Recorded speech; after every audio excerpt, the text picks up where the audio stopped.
of now say anytime with this Tinubu government F up, people must come out to defend him. They go defend them now. This COP 28 where they go on, hey, wait. COP 28, delegation too big, 500, 400, 800, where is the money coming from? They don't defend them. This one na lawmakers. The other time, it was the rendition of your mandate we shall start inside the National Assembly. Senator Alin Dume, he come out, he defend them. Now, another senator don't come out and say he can't defend why Tinubu go carry that number of delegates. Say he dey go COP 28. One senator, he say na Senator Jimo. Jimo, na your screen. He don't come and can't defend why they go carry that large number of delegates. Say they go COP 28. I don't know why that COP no cover all of them. Oh, na gas here wait till this man talk. Make I not talk too much. I beg. Make una help me listen to Senator Jumo, lawmaker, Federal Republic of Nigeria, defending the indefensible.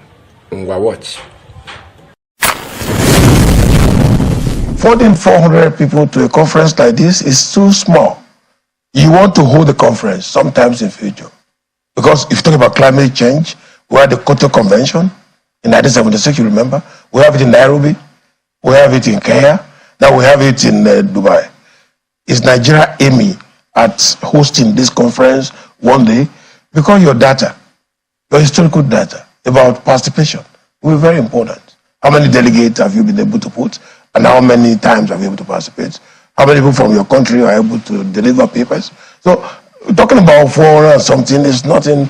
You remember that at the 6 states of the Federation, remember also, China is a polluter of the environment. Nigeria is the one taking the brunt because Nigeria is at the receiving end.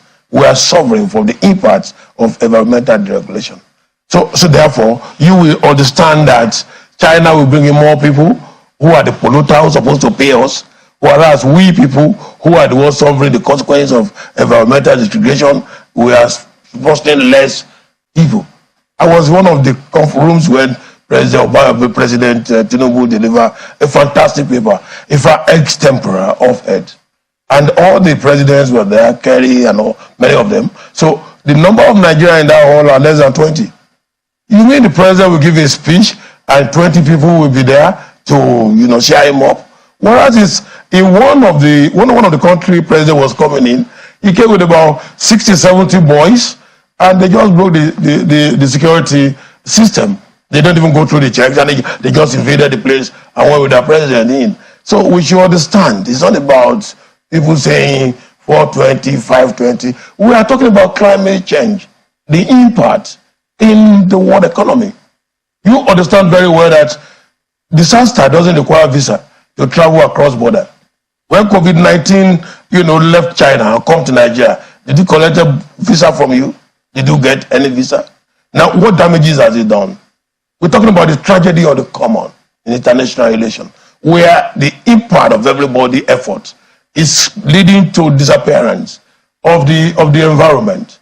Now, you look at all these issues, and these are things that we discuss. For example, imagine the number of cars that have been produced across the world. Nigeria doesn't produce cars. Look at carbon emission that comes out from that. The impacts on us. So you see, that's a big issue. Now let's finish. Let me give you an example. Your argument, Dr. Yes. Jimon, yes. Those who believe this is an elitist argument. Yes. We're talking about a nation in dire austerity. Yes. A nation that is finding difficult to sustain itself based on the revenue that is a nation that is not producing anything basically on the ground, consuming most of what is being consumed. And you are sponsoring and you are having a competition with a country like China. These are some of the arguments that not some Nigerians, okay. And it's a vexation argument for some Nigerians who think we cannot just afford sending 400 and something people. How much is ticket these days? How much is Esther code and is on the nation's bill? He said, look, what are they talking about?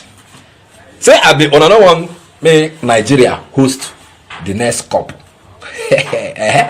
So that delegation means say Nigeria was well represented, and they feel they look the side of Nigeria and I say, may Nigeria host the next one, since now then get the biggest delegation for there, which means now we now the climate change the hammer where pass. They say, yeah, they came with a good number of delegations or delegates. Let us allow them to host the next one. Say now why you say even 400 is small. Say before they talk about like 2,000 or even 5,000 delegates, so that they go you go show say, hey, would they serious to host them? And I can't wonder where they want to host them. Okay, for Abuja, they go kidnap all of them. Okay, so that number now bargaining strategy to bargain so that we go feel host the next COP. Abi, nice one. Tinubu, you try so that you go enter your profile say, when I was president, I hosted COP. This one, that one, inside Nigeria. Nice one. That means next year when you guys are going for another one, because I don't know how when I take they do that COP, whether that every 2 years, every 1 year.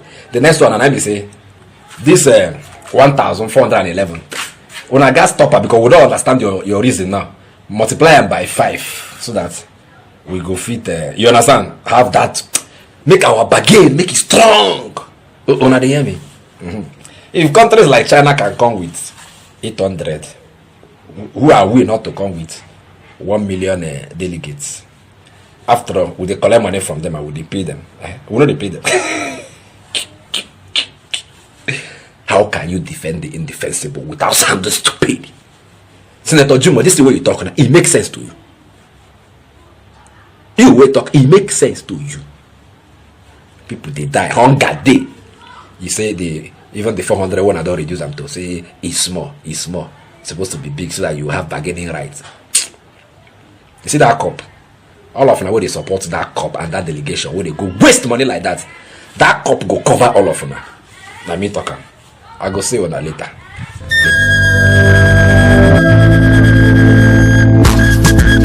For centuries, the Ijele has been a revered masquerade in Igbo land, a predominant tribe in southern Nigeria.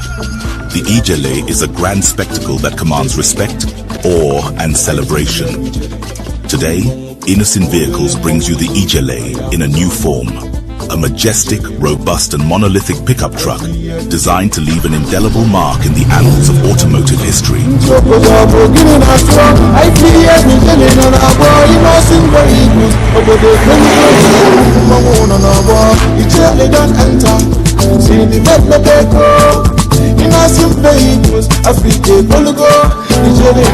The Innocent Ijele is equipped with a powerful 3.0 L-turbo engine and 4WD to conquer any terrain with ease. Make way for the Innocent Ijele, Innocent Vehicle, the pride of African roads.